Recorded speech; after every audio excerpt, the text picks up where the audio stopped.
Olá, galera. Meu nome é Vitor Souza, sou bolsista do PET-SI da UFC Campus Quixadá e vou começar agora a aula 4 do grupo de estudo para a OBI, que tem como conteúdo strings, funções e funções recursivas. Bem, começando com strings. A gente já viu como utilizar a variável do tipo char, né?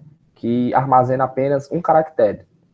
E hoje a gente vai ver a variável do tipo string, que são variáveis capazes de armazenar palavras ou frases. Ou seja, ela não armazena apenas um caractere, né? Armazena uma cadeia de caracteres, vários caracteres. Então, o que é possível fazer com as variáveis do tipo string? Bem, tem operações básicas, né? Como declarar, atribuir, ler e escrever. Mas na leitura tem uma operação mais complexa, no caso, que é mais rica, que é o getLine. A gente pode ler uma linha completa. O CIN só pega a palavra até o primeiro espaço, ou seja, se tiver um espaço, ele não armazena o espaço, só armazena até a última letra antes do espaço. E o getLine não, ele para apenas no /n, no enter, né? Então o getLine tem, digamos, dois parâmetros. Por padrão, o primeiro é CIN e o segundo é a variável onde você quer armazenar aquela linha. Então, essa é a diferença entre o getLine e o CIN, na leitura de um string. A gente pode adicionar uma frase ao final de um string, daquela forma que vocês estão vendo no slide.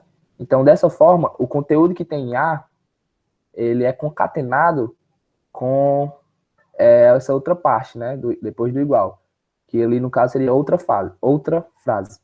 Então, ele junta e joga tudo para dentro de A. É uma operação também bastante interessante, a concatenação. E a gente também pode determinar o tamanho de um string com o comando size, né? A.size. Então é necessário para a gente percorrer a string saber o tamanho dela. E a string, como é uma cadeia de caracteres, ela é armazenada na memória de forma similar ao array, onde a gente pode acessar cada caractere, né, cada elemento individualmente, assim como a gente fez com o vetor. E a gente tem como exercício aqui, dado uma palavra A que contém apenas letras minúsculas. Então, o problema é, dado uma palavra A, determine quantas vogais tem nela, né? Cada vogal. Então, como ele quer saber individualmente, eu vou fazer um contador para cada vogal, né? Vai ser um inteiro mesmo. Conte A, conte E, conte I, conte O, conte U. Eu já vou dizendo que elas são zero, né? Para depois dar o incremento no decorrer do código.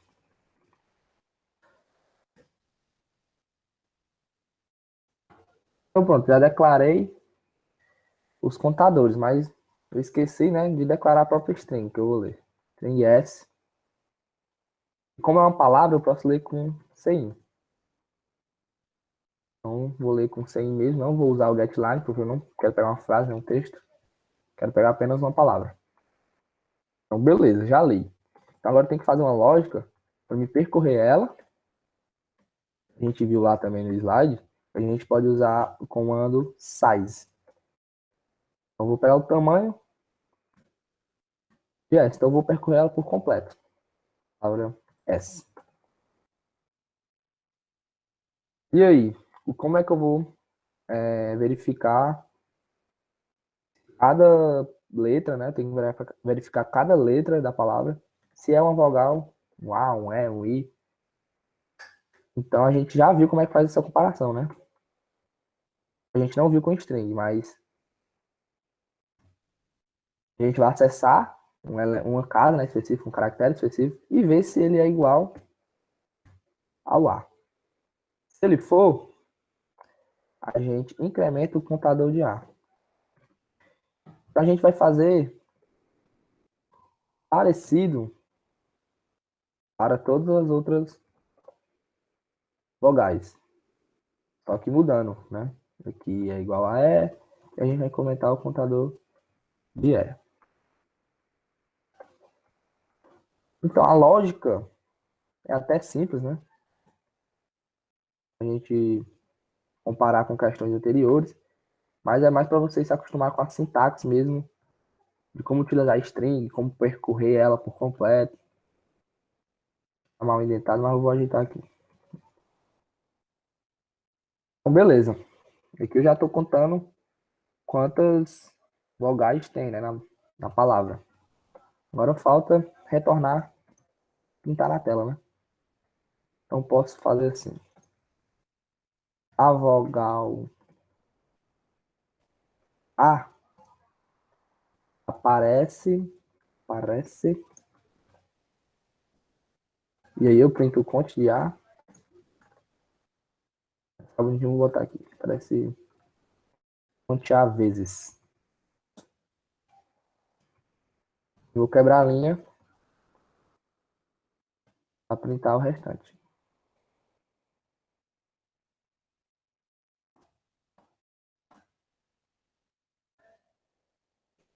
Quer conte U, conte O, quer conte I, e aqui conte E.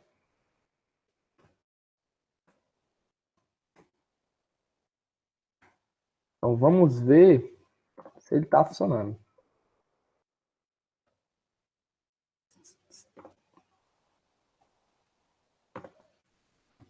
Então quero testar a palavra paralelepípedo.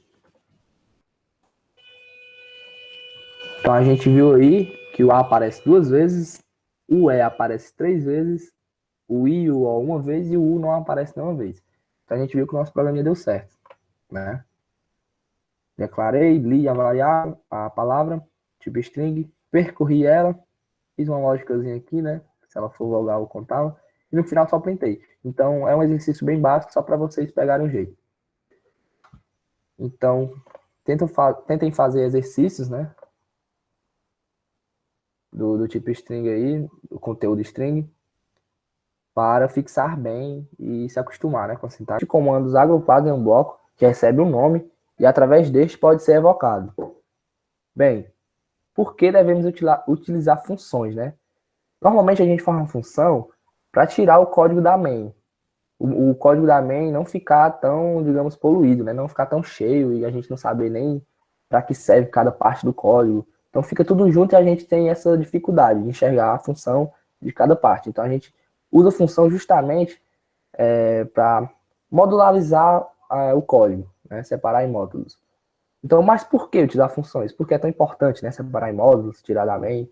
Bem, é importante porque, como eu já meio que falei, facilita a leitura do código. A gente sabe por que uma função existe, o que é que ela faz, né? Então, de repente, se tivesse o código solto na main, a gente não saberia bem o que aquela parte do código faz, mas separado em função, fica bem mais fácil a leitura, a gente sabe para que serve, né? Reaproveitamento de código, ou seja, eu posso, em determinado momento, fazer uma coisa 2 vezes na main, né? Ah, eu quero fazer isso. Aí eu faço lá em cima. Aí depois, precisei fazer isso de novo. Então faço de novo, copio o código. Então vai ficar cada vez maior, né? Isso não é o ideal. O ideal é você fazer uma função para toda vida que precisar fazer aquilo, você chamar.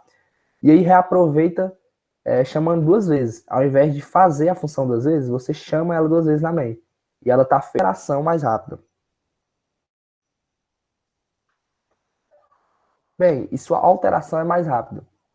Vamos supor que a minha função está retornando alguma coisa estranha, não era o que eu queria, e aí eu vou ter que alterar ela. Então, eu altero ela em apenas um local. Eu não preciso ficar alterando todas as vezes que eu fiz ela na main, né? Se ela está numa função só, eu só altero ali e onde ela foi chamada, vai ser mudado também o retorno, né? Passado para lá. Então, a gente agora sabe o porquê de usar a função. Então, vamos tentar aprender como usar, né? Então, aqui a gente está vendo a sintaxe, né? E a função basicamente precisa de 2 coisas: os parâmetros e o retorno. Ou seja, ela recebe uma ou mais coisas e retorna alguma coisa. Bem, a função pede para você fazer a média, né, de 3 notas. Então, vamos fazer aqui. Vamos declarar 3 variáveis double, né?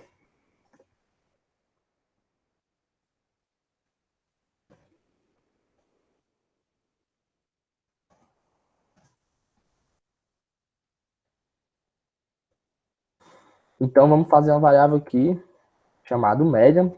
Ela retorna um número, né?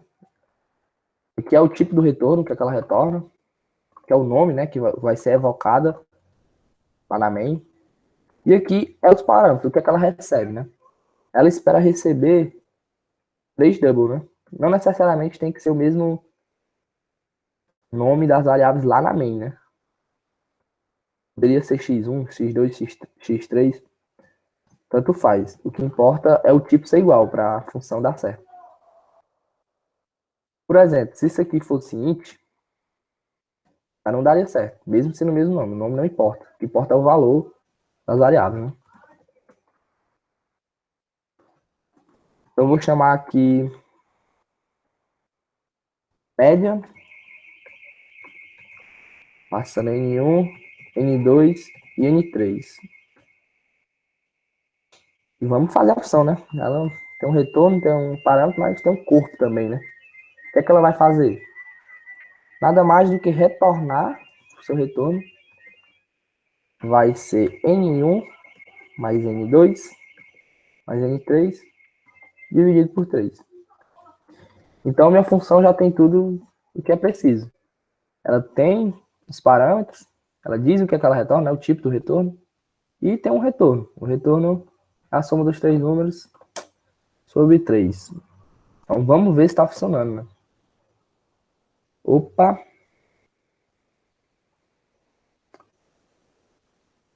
N3 não declarado. Ah, desculpa, galera.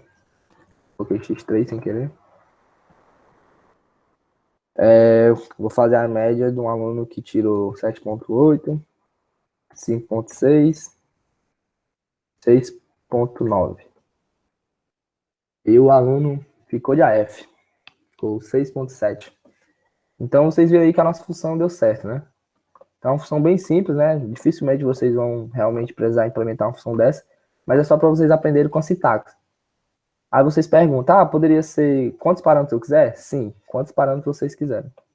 Poderia ser de tipos diferentes? Sim, eu podia receber um double, um int aqui, um char aqui, e usar eles aqui dentro da minha função. Não tem problema nenhum. O tipo também pode ser void. O que significa? Ele não retorna nada, não tem retorno. Eu posso printar uma coisa aqui, né, dentro da função, posso fazer várias coisas, mas não tem retorno especificamente. Então, vocês vão se deparar com várias questões, né, diferentes, onde você vai precisar usar retorno, outras não. Até na vida mesmo, quando estiver programando, né. Tem outro exercício aqui, deixa eu ver aqui. Fazer uma função que recebe uma palavra e um inteiro, n, e retorna a palavra com cada vogal n vezes. Vamos tentar fazer também, porque a gente já aprendeu string, né, anteriormente, e a gente aprendeu função agora, então vamos juntar as duas coisas. É para ler uma palavra. Vou ler uma frase aqui dessa vez, porque a gente usar o getLine lá. String s e o getLine, e a gente diz que aqui que é padrão CIN, e aqui a variável s. Assim a gente usa o getLine. Já leu o s, então a gente vai fazer a função aqui primeiro. Ela retorna um string, né, agora. O nome dela, sei lá, modifica. E ela recebe um string s, um número inteiro, né? Quantas vezes a vogal se repete, esqueci até de declarar aqui.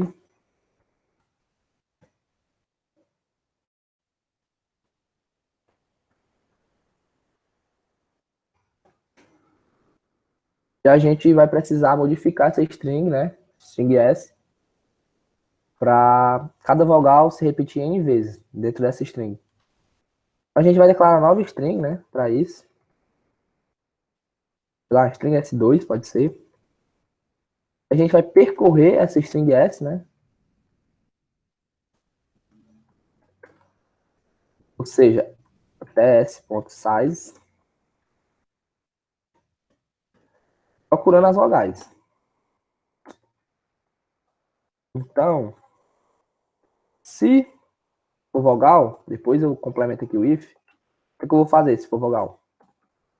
Vou printar a vogal N vezes. Então, eu preciso de um for, não sei quanto é N, né? Eu uso um for. Lembrando que o for tem que ser com o Y, né? Porque a gente já usou o I. Então, N vezes, eu vou concatenar outra operação que a gente aprendeu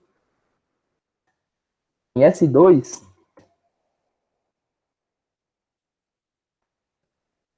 aquela letra, né? Se ela for vogal, N vezes. Lembrando que a gente tem que fazer isso aqui, né? Inicializar aqui a variável S2, porque senão ela não concatena, né? Ela não inicializada.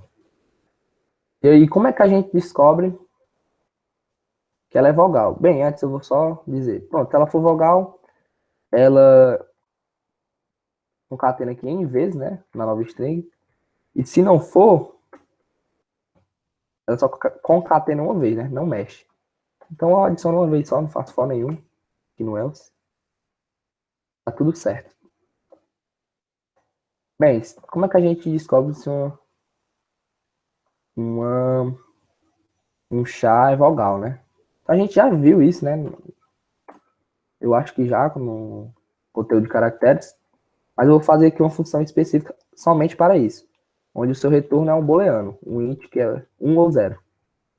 Então eu vou fazer aqui uma função nome vogal, onde recebe um char C. Realmente é só o char C. E ele verifica se C for igual a A, ou vou colar aqui para ser mais rápido, né? Porque são 5 letras. Pronto, e a gente vai alterando aqui mesmo.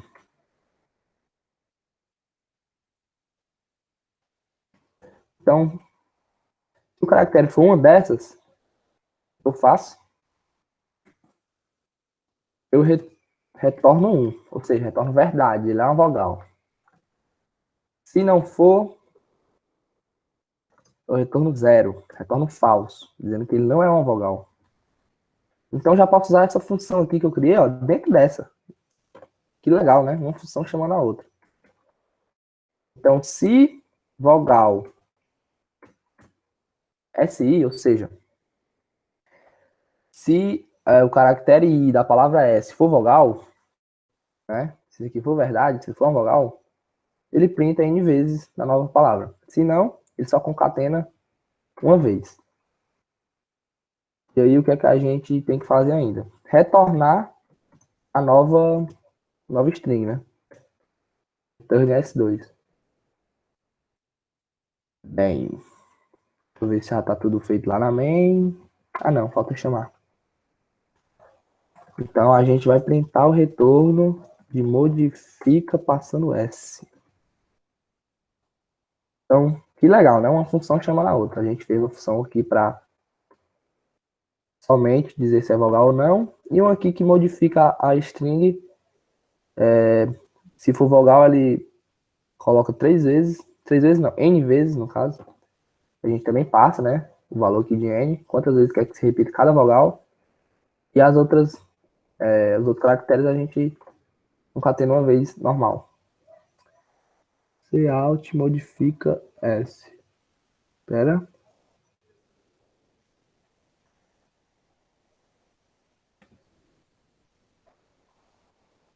Ah, precisa do N, né? Precisa aqui do N. Dá certo, né? Hum, A frase é essa. Eu quero que cada vogal se repita 3 vezes. Então, vocês viram aí que toda vogal foi repetida 3 vezes, né? Então, nossa função deu certo. Então, é isso. A gente aprendeu a mexer com string, aprendeu a fazer umas funções e já fez uma função que mexe com string. Que legal, né? Então, a gente vai ver aqui outros exemplos de funções, que os exemplos são bem simples, né? Só para vocês entenderem aqui, ó. Uma função dobro, onde ela retorna 2 vezes o número que foi passado, né? Bem simples. Uma função média foi a que a gente fez, né? Bem, o que a gente mudou aqui foi porque a gente retornou em uma linha apenas e ele calculou para depois retornar, também é válido. E aqui, como ela é chamada na main, né? Aqui tem uma função multiplicar string parecida com o que a gente fez, só que a gente fez uma que não multiplica todas as strings, né? Apenas as vogais, então foi mais específico ainda. Aqui um exemplo de soma, né? E vocês podem ver que aqui é void, né? Ó, não retorna nada, só printa na tela uma soma. Então, como eu falei anteriormente, tem essas variáveis void, tem de todo tipo, né? String, int, double, todo tipo é válido. E void é justamente quando a gente não quer retornar nada. A gente faz o que tem que fazer dentro da função. Então é isso. Bem, a gente faz aqui fora da main, né? A gente pode chamar a função de soma naturais. Ela tem apenas um parâmetro, que é um, vamos chamar de n. Então, é para retornar a soma dos n primeiros números naturais. Então, como é que faz isso? Eu tenho que chamar essa função, né, passando parâmetros diferentes, a gente viu lá, né? Então, eu retorno o valor, né, do número, e eu chamo de novo a função para os seus anteriores, ou seja, eu diminuo ali o parâmetro. Então, veja que o parâmetro está diferente, né? Aqui era n, quando eu chamei a primeira vez, e aqui sempre ele vai chamar ele de novo passando n menos 1. Então, veja que ele sempre vai somar realmente com o valor logo atrás dele. Digamos, se eu passasse 8, o 8 ia chamar o 7, o 7 ia chamar o 6, e assim ia dar certo. Cada um ia chamar o seu anterior. Então vamos ver se dá certo, né? Quero 4. Opa! Eu ali segmentation fault. Então, o que será que aconteceu, né? Vamos voltar para o slide. O que foi que a gente fez de errado? É justamente o que a gente vai ver, né? O que a função recursiva precisa ter. Ela precisa ter a regra de dependência.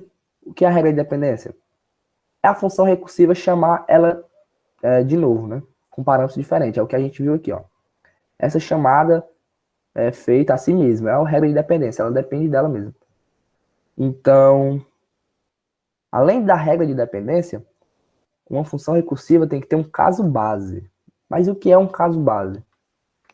Percebam que o problema é fazer a soma dos n primeiros números naturais maiores que zero. E dessa forma aqui que a gente fez, digamos, o 5 está chamando 4, o 4 está chamando 3, o 3 chamando 2, o 2 chamando 1, o 1 chamando 0, o 0 chamando menos 1 e assim sucessivamente. Então a gente tem que ter um caso base para quando eu quiser parar minha função, né? Digamos, é o limite da minha função. Só vai até aqui. Então a gente adiciona aqui um if para ser nosso caso base. Nesse caso, a gente diz que se n for igual a 1, só quero que some até o 1, de n até 1, né? Ou de 1 até n, tanto faz. Então, se n for igual a 1, eu retorno 1. Ou seja, eu não preciso chamar mais a minha função. Eu paro aqui. E somo com todo o resto. Então, vamos ver se agora com esse caso base aqui, a nossa função está funcionando. Eu quero a soma dos 4 primeiros números naturais. E aí, retornou 10. 1 mais 2 mais 3 mais 4. Justamente 10. Agora a nossa função está certa. Com o caso base, né? Se for 1, quero que pare a soma. E com o nosso regra de dependência, né? Tá sempre chamando ela de novo. Então é uma coisa nova para vocês, realmente é uma coisa que não é fácil de entender. Então, tirem as dúvidas com nós, né? nas aulas, na live, até no WhatsApp. A gente tem aqui um outro problema motivador, que é a sequência de Fibonacci. Que no caso, ela diz f de 0 e f de 1 é igual a 1, e f de n é f de n menos 1 mais f de n menos 2. Ou seja, a sequência dada, né, diz que um valor qualquer, o valor de Fibonacci de um número é igual ao valor de Fibonacci dos seus dois anteriores somados. Ou seja, Fibonacci de 10 é Fibonacci de 9 mais Fibonacci de 8. Beleza, mas quando isso vai parar, né? Um chamando os anteriores e assim sucessivamente. Então aqui já dá, né? Ó. Aqui já dá um caso base. Então é um problema bem legal de a gente se fazer para começo, né? De função recursiva. Então, dado esses dados aí, né? A sequência de Fibonacci, eu quero que vocês façam até a primeira questão, né? De função recursiva. Então, a aula foi essa, galera, sobre string, função e função recursiva. Qualquer dúvida, fale com a gente. É um conteúdo realmente mais complexo, né? Mas espero que vocês tenham entendido e gostado da aula. Bem, alguma dúvida, sigam, para tirar essas dúvidas, sigam a gente no Instagram, né? petsi.ufc e pettiqx, são as duas bolsas que estão tomando de conta do grupo de estudo. A gente tomou como referência o curso do NIPS, né? E tem como autores Vitor Souza e Francisco Costa Júnior. Vitor Souza, que sou eu, e o Francisco, que está me ajudando também. Então, a aula foi essa, galera. Obrigado e até mais.